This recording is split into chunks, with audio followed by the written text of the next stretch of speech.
Hi, and welcome to the Risk and Resilience Insight interviews. I'm Grant Kennedy, Managing Director at KRisk, and today we have Dr. Aarti Anhal. Welcome, Aarti, how are you?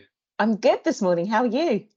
Excellent, thank you. Good, let's get straight into this. So we're going to be focusing today on risk decision making, risk culture. We've worked together a lot in the past on various different projects, so we'll be able to bring some of that to light and give some insight into how we think and how we operate. It'll be excellent.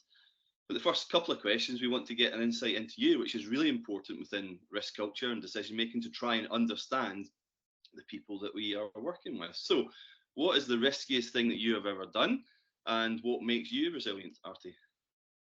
I think the riskiest thing I've ever done was leaving the risk and resilience industry in 2017 without an idea of what I wanted to do. So no idea of what I wanted to do, no idea of how I was going to work, no idea of where I was going to work. So that's probably the riskiest thing I've ever done. A lot of uncertainty there then. A lot of uncertainty. But also some factors that made me feel comfortable about taking that risk, right? So feeling kind of trust and confidence in my capabilities, knowing that I would find my way, knowing that I could probably go back to that industry if I needed to, if things hadn't worked out. And I'm sure we'll talk in a bit about where I then ended up moving to. What makes me resilient? Yeah. I think one of my so in positive psychology we have a concept called character strengths, the strengths that are just a natural part of who we are as human beings, each individually, and the strengths that energize us. And one of my top 5 strengths is perspective. So I'm very energized by looking at things from multiple perspectives, different angles, different lenses. And I think that what helps to make me resilient is that whenever I'm in a difficult situation or having a difficult day or something goes wrong, minor or major, I'm always quite primed at going, okay, how can I reframe how I'm looking at this situation, and what are the other ways of looking at it that don't take me down a path of kind of no return, as it were. So I think that's what really helps me. Good, and I suppose diversity of perspectives is a key element of international best practice for an organisation, for a group, for an executive team, but you're looking at it from an individual as well. So all these things cross over. So that's really interesting. So let's go into what we're going to look at today, risk decision making. So the first key question is, if you can start to maybe explain a bit more detail of what risk decision making is, what it involves. I think we're so used to the word decision making, or we're so used to the fact that day to day in organizational life, what we're really doing most of the time is making decisions. Whether it's, should I put my hand up in this meeting to tell the boss that I disagree? You're choosing to make a decision about whether you do that. Am I right in assessing this particular department, maybe IT security, as having done some good risk management work? You're making a decision about whether you're going to say that they are, exemplary, or perhaps lower down on your maturity scale.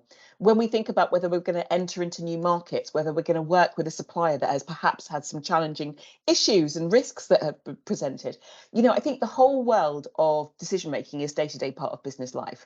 I think the risk decision-making part is really around this fact that, as you said at the start of the call, there is so much uncertainty in organizational life. And this is where, risk management, when it's done really well, is about helping people to understand what those areas of uncertainty are, whether they're operational, strategic, people, technology, areas of uncertainty, what then the effects of uncertainty might look like in terms of our objectives. Can things go well or can they go badly? And so then when you start to connect risk with the decision making, it becomes part of thinking, well, all of this information is out there, all of this understanding is out there about these uncertainties and these events and these effects. How do we then make decisions in a consistent and constructive and comprehensive way, so that whether you are the head of risk or the head of compliance, you know that your people in your teams, in your assurance function, or perhaps in the first line in the business, are making decisions in a considered way. And of course, then I guess the holy grail is not just the assurance functions and the business, but also at that leadership level, really helping to get a better understanding of how leaders are making decisions. What assumptions are they making and what judgments are they making? So risk decision making is really, I guess, runs throughout the whole risk and resilience journey, and sits at the heart of all the standards, because ultimately, when you have a process and you have a system and you're undertaking an activity, you're getting information and data that enables you to make decisions. You're making decisions for an outcome. You're deciding something, and something will happen from that. And a big part of risk management is about thinking about what the objectives, what the vision, direction of that company is. So is it important that when we're talking and you're doing training with risk decision makers, do you bring in those aspects to think about the objectives of that organization to try and give context to it? Yeah, absolutely. I mean, I'm still amazed by the number of organizations that don't have a clear enough view on the operational or strategic objectives that they're looking to measure risk against. Whether that's typified by a risk register and not being able to make the linkages between the objectives that might be impacted.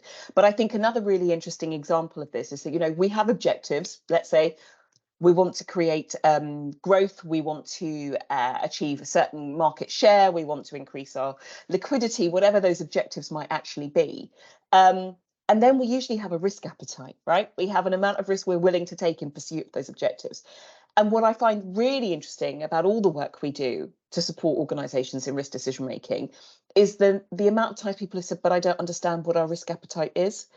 And actually, if you don't understand what your risk appetite is, how do you know the context within which your decision sits? You might actually be being far too risk averse by making a decision, or actually you might be being far too risk prone because you don't actually understand. So I think there are some really interesting parts here around how an organization sets its objectives, how an organization looks to not just set and articulate its risk appetite, but then share that down throughout the organization so that the people who are making the day-to-day decisions understand the context and the appetite within which they are able to make those decisions. Good. And is it important? So it's important that we understand in the organisation what the risk appetite is, linked to the strategy, linked to the objectives. Is it important decision making for the individuals to understand themselves better, to understand what their own risk appetite is and their diversity of perspectives? I suppose what I'm getting to is here is, do they understand, are they a risk taker, are they a risk avoidance, and do they understand how their own personality fits within the team's personality in terms of group risk decision making? Absolutely. I mean, at the IRM, we use the risk onion, don't we? Which is really this idea of the fact that you have a risk culture, the knowledge, the values, the behaviors, and the ways of thinking about risk shared by a group of people that is essentially built on your organizational culture, which is how do we do things around here? How do we communicate with our staff? How do we treat our people? What behaviors do we tend to reward or challenge? And of course, everyone who works in an organization is bringing the way that they look at risk and think about risk, their own values and motivations, their own behaviors and their communication styles into that organization. And that's ultimately what shapes the organizational culture. So a lot of the work that we do is really about linking this idea of who are you as a human being? How do your values, your behaviors, and your ways of thinking about risk influence the way that you work day to day? So, for example, if I'm someone whose values are altruistic, I'm not here for the money, but I'm here to help people. And let's say that my behaviors are that actually I quite like working at pace and I don't really like process and I'd rather just do my own thing. Already, you're probably getting the sense of a maverick, who's probably quite comfortable with risk, who really likes to help and maybe please people. Think about how that person would make decisions if she was working on the trading floor, or if I was the head of risk at an airport.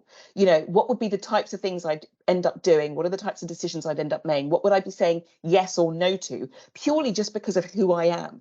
Then, of course, you have an organizational culture and a risk culture around me that says, yes, we're going to promote Aarti if she makes decisions that show that she's actually really open to innovating. That's probably going to make me likely to be more risk prone, for example, because I'm being motivated and rewarded for innovation. Does that mean I'm going to take my eye off the ball when it comes to compliance risk? Maybe.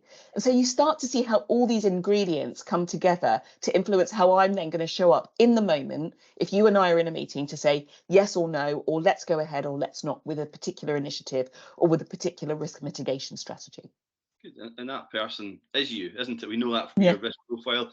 I know it from working for you for many years. And it's important to understand yourself as well. And ultimately, it's people have to make decisions. So you've sort of moved into risk culture there, and that's where we want to really finish this interview off around. How does decision making fit into risk culture? You've already started to open that up, but maybe if you could just explain and maybe give some examples of decision making within risk culture, that would be great. I mean, I think some of the bigger organizations that we've worked in, and we've worked with a lot of risk and oversight and compliance teams in big structures, when we ask them, how is the risk culture helping you to make decisions? The first thing they'll usually say is it's not.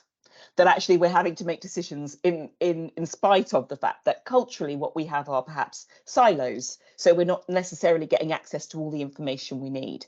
Or there are particular teams that don't want to share information with us.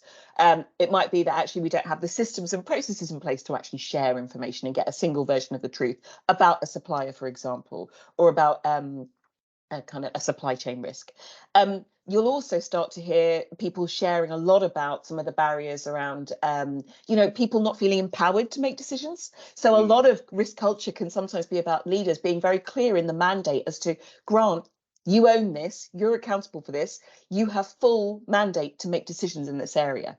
Because I think a lot of the times, for example, we'll be going as a risk or compliance person to a senior leader and saying, look, we've done the assessment here. We've made the decision that actually we shouldn't work with this supplier because here's all the data and here's what we understand about them from a threat perspective.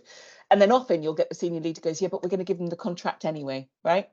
And so then actually what you start to see is culturally there's something else going on outside of your risk decision-making process, which is challenging, conflicting with. So a lot of the work again that we're trying to do here is to educate leaders in saying that how are you empowering your people? If you say that you're giving them processes and tools and systems to make decision, if you are going to say, well, we're going to work with that supplier anyway, how can you articulate the why and be more open with helping people to understand why a decision has been made? Because actually people can usually then understand that, oh, because it sits within our risk appetite to work with that supplier. So an executive has decided to make that decision. And I think that a lot of this piece around culture is just that information sharing, that transparency of information being shared from top to bottom, and that bottom information reaching the top. Because obviously a huge part here is psychological safety. And one element we often see is people are scared sometimes to make decisions if they feel that they're going to be blamed for making the wrong decision. And as we know, when it comes to decision making in day-to-day life, or particularly in an incident or crisis, all you can really do is make a reasonable decision based on, the information you have at that moment in time, based on the assumptions you're making, based on the judgments you're making, and how that's then informing you in being quite rigorous in your approach. And I would just add then that kind of the last piece for me is about how we equip people with tools to do that. How do you help people understand how to set assumptions, how to look at making judgments? Some of the things that regularly come up are that we're not aware of the bias that we bring into the room, both in terms of maybe unconscious bias. So let's say that we're working with a supplier or even a colleague across the business who we just really like. They're really like us. They speak our language. They communicate like us. We've given them a little halo because we think everything they do is brilliant. How biased do we then become when it comes to the information they provide us from an assurance perspective? We probably accept it quite happily. And then you also have kind of the cognitive biases of when we're perhaps engaging in groupthink. So maybe culturally, we have a certain way of looking at an issue, maybe financial crime, or we have a certain way of looking at how we're going to deliver a process or make a decision.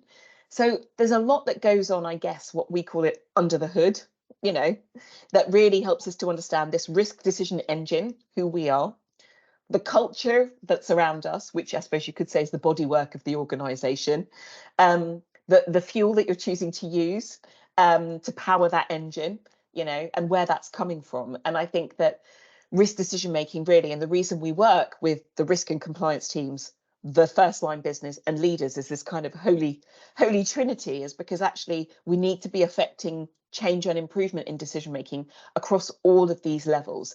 And I think that very naturally sits within the risk and resilience work we do day to day anyway. So, and as you talk through and as I was listening, it very much reminds me of the work that we did for the IRM last year in the insurance market. We don't say exactly who it was, but these points that you make were very relevant, were very interesting, and helped that organisation move forward quite rapidly. So, examples there to be had. I think bringing this to a conclusion now, if we sort of think about, and you've touched on some of these already, I suppose, what are the enablers to success? What are the things, what are the building blocks, what are the foundations that you feel need to be in place to enable better risk decision making? I mean, I bring it back to one of the concepts we use a lot from a KRisk perspective, which is risk intelligence, right? And I think with any kind of intelligence, whether it's emotional intelligence, social intelligence, there are kind of three lenses. There's the self. So how do we understand how we, as ourselves, think about risk, what drives us, what motivates us, how we show up? There's others. You know, how do others relate to the processes and structures we've put in place?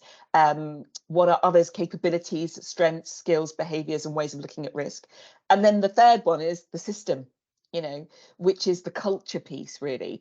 It's how do we, across leadership level, really think about the behaviours, the ways of working, you know, this empowerment piece, this psychological safety piece, and how do we enable people to then feel more comfortable about the fact that, yep, it's my job and it's my responsibility to make a decision. I have all the resources I need. If I don't have all the information, it's okay. I can make some assumptions and use my judgment. And I will do that in a way that is free from bias to the extent that it can be. I think, you know, this is kind of how I think we can approach it in a structured way so that anyone watching this Insight interview can go, okay, self, others, system, where are we at as an organisation or even as a risk and compliance team in really thinking about those three building blocks? Brilliant. Well, thanks so much, Aarti, for your time. Great insights there. So thank you very much. That's us finished now. Great. Thanks very much.